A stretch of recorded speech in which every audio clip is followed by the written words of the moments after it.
On September 17, 1787, the Founding Fathers ratified the Constitution, and America reached the end of its beginning. America didn't just materialize out of thin air. Rather, our forebears built upon the foundation of our Western heritage. American Heritage wanted to address a need that we saw had identified and a growing problem in society, that a lot of Americans nowadays are not informed about American history and Western civilization. This has been confirmed by many studies in the last 10 to 15 years.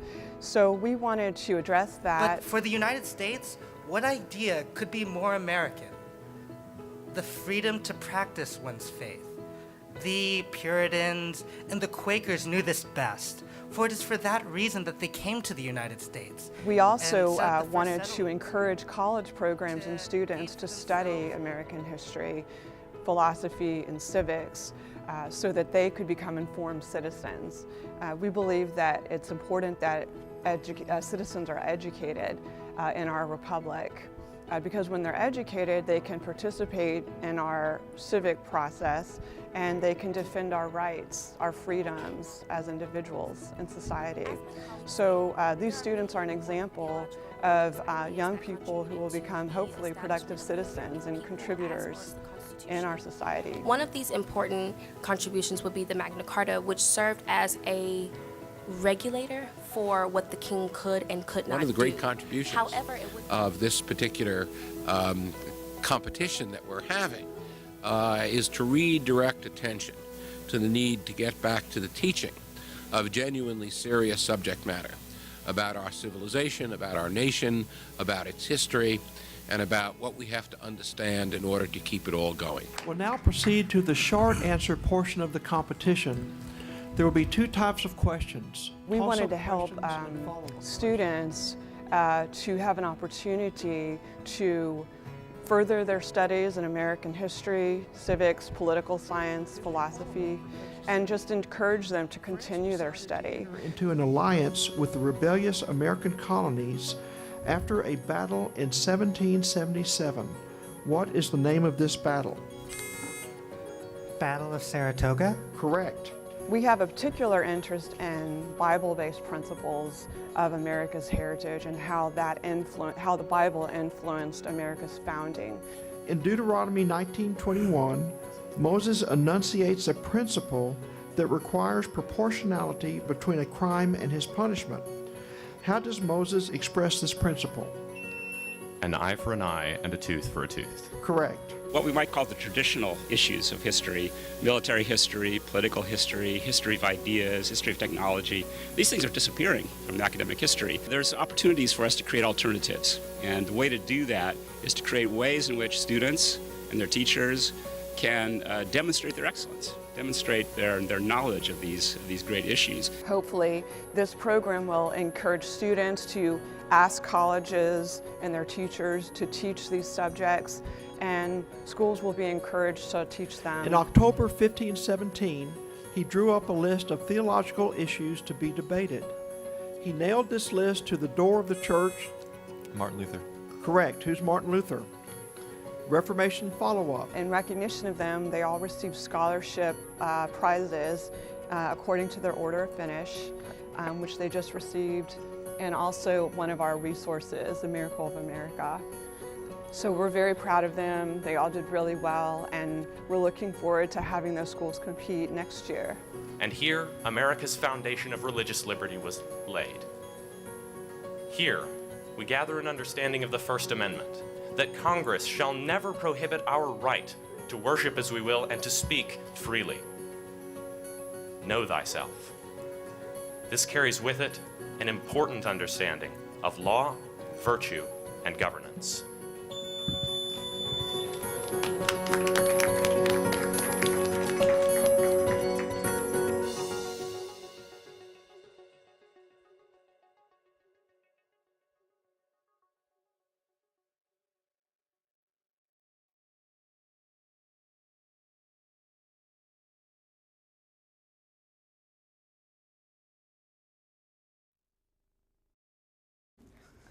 Thank you. Well, I'm so glad to see you all here today, and I'm honored to be able to share with you. The belief that Judeo-Christian ideas influenced America's founding is really one that's been debated, as you may know. Some have strongly supported this view, but others have argued that it's not substantiated or proven by hard facts. Well, we at AGF wanted to find out for sure whether the Bible was important to America's history, so we researched the matter to find out the truth. I looked at what the early Americans read and wrote, and the philosophers and ideas that they admired and studied themselves. And in looking at our history and historical documents, I was amazed at what I found, because a lot of their ideas I was able to trace back to the Bible. So our research proves that the Bible strongly impacted the construct of the United States Declaration and Constitution. Miracle of America is a summary of our findings. It summarizes the key Bible-based governing principles of America. Many of these principles developed from centuries of ideas in Western civilization. And the book shows specifically how the Bible shaped America's political philosophy. So we're excited to share the book and our findings with you today because this is a truth, a fact in our history that's not widely taught in schools nor understood by most Americans. We're happy to say the book has received positive media coverage from Fox News, Bible Gateway, and various school networks. You can see some of those interviews on our website at americanheritage.org. Now, some may ask, well, how is this relevant today since we're a diverse nation? Well, America's Bible-based principles benefit all citizens today, regardless of our diverse personal religious beliefs, because these principles protect the natural rights, freedoms, and dignity of all individuals in our society. And if we remove the Judeo-Christian influence from our philosophy, then we as a nation become vulnerable to tyranny, corruption, and injustice. We as citizens and educators have a responsibility and the opportunity to educate ourselves and share what we've learned with others. We really need to educate our students and citizens if we hope to preserve our heritage for future generations. So I'm so glad you all are here today. Thank you for coming. I would love to meet you, and I appreciate your dedication for learning more about this aspect of our history. Thank you.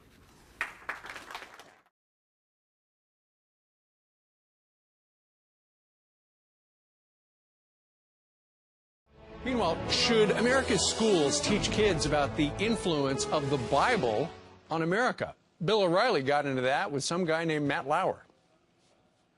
Kids need to know what Judeo-Christian tradition is, because that's what all of our laws are based on. That's what the country's philosophy is based on. One of the things that's interesting about public schools these days, you go sit in one of those classes and you're surrounded by kids of 4, 5, 6 different faiths. Why should they sit there and listen to the story of Jesus Christ? If they are American children, because that's what forged the Constitution. Our next guest says many people in America still have no idea that many of our founding principles came from the Bible.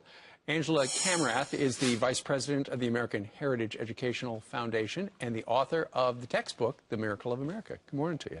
Thank you for having me. What did you think about Bill O'Reilly's argument with Matt Lauer?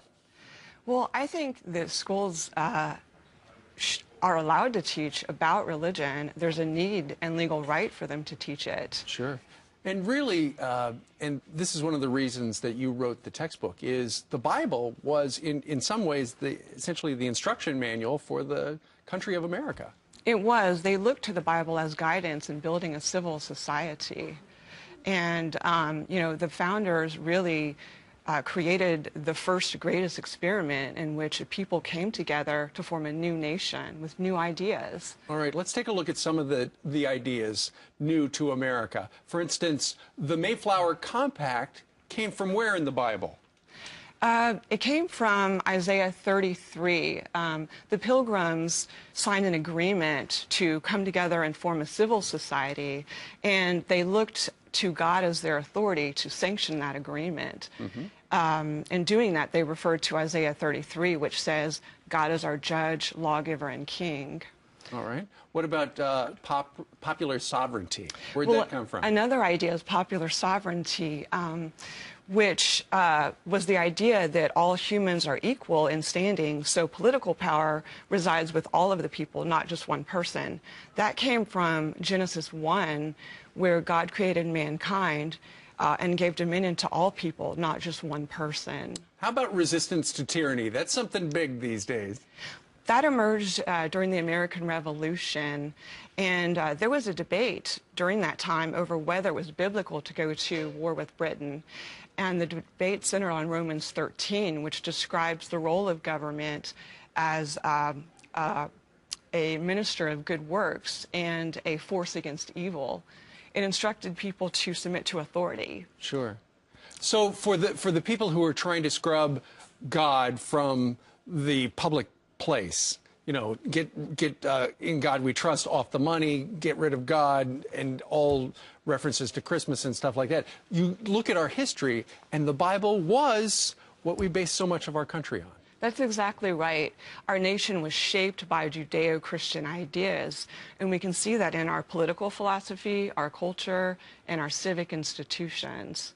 So we could definitely say that we are a nation influenced by the Bible. Interesting stuff. The new textbook is called The Miracle of America.